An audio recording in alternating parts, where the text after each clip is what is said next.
The Canaanite, the king of Arad, who lived in the south, heard that Israel came by the way of Atharim, and he fought against Israel and took some of them captive. Israel vowed a vow to Yahweh and said, "If you will indeed deliver this people into my hand, then I will utterly destroy their cities." Yahweh listened to the voice of Israel and delivered up the Canaanites, and they utterly destroyed them and their cities. The name of the place was called Hormah. They traveled from Mount Hor by the way to the Red Sea. To go around the land of Edom, the soul of the people was very discouraged because of the journey.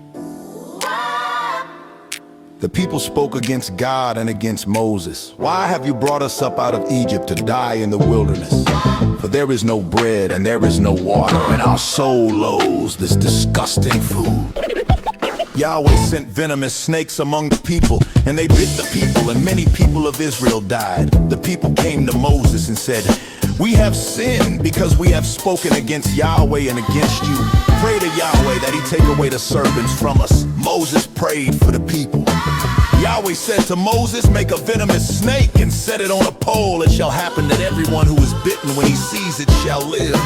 Moses made a serpent of bronze and set it on a pole. If a serpent had bitten any man, when he looked at the bronze serpent, he lived. The children of Israel traveled and encamped in Obotha. They traveled from Abba and encamped at Eabarim in the wilderness, which is before Moab, toward the sunrise. From there they traveled and encamped in the valley of Zerah. From there they traveled From there they traveled and encamped on the other side of the Arnon, which is in the wilderness that comes out of the border of the Amorites. For the Arnon is the border of Moab, between Moab and the Amorites. For it is said in the book of the wars of Yahweh, The Heb and Supra, the valleys of the Arnon, the slope of the valleys that incline toward the dwelling of Ar, leans on the border of Moab. From there they traveled to Beer, that is the well of which Yahweh said to Moses, "Gather the people together, and I will give them water." And then Israel sang this song. Sing to it. "The well which the princes dug, which the nobles of the people dug, with the scepter and with their poles. From the wilderness they traveled to Matana, and from Matana to Nahaliel, and from Nahaliel to Bama, and from Bama to the valley that is in the field of Moab, to the top of Pisgah, which looks down on the desert."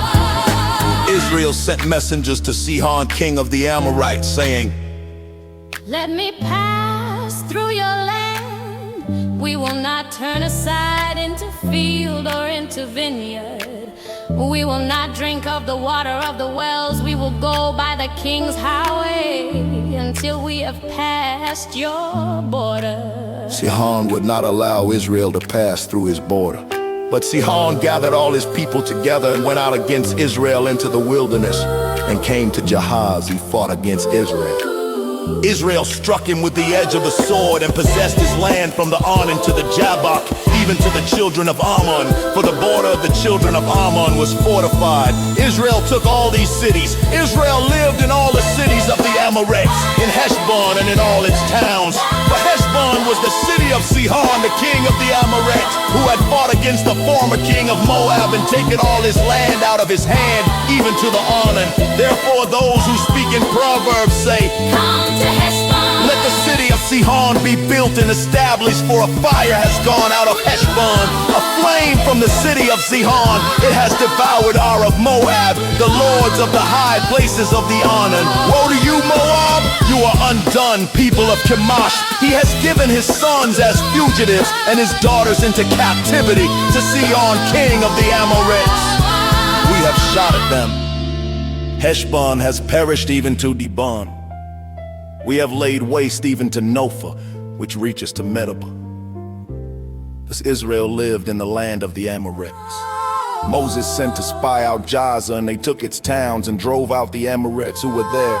They turned and went up by the way of Bashan. Oh, the king of Bashan went out against them, he and all his people, to battle at Edrei. Yahweh said to Moses, don't fear him, for I have delivered him into your hand with all his people and his land. You shall do to him as you did to Sihon, king of the Amorites, who lived at Heshbon.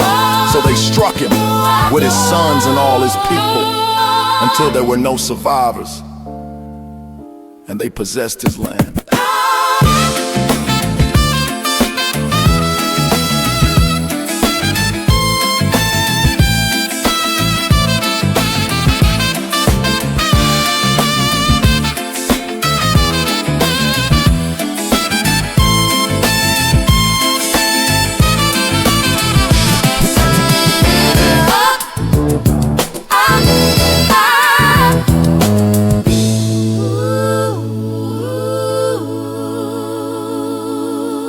So they struck him with his sons and all his people until there were no survivors, and they possessed his land.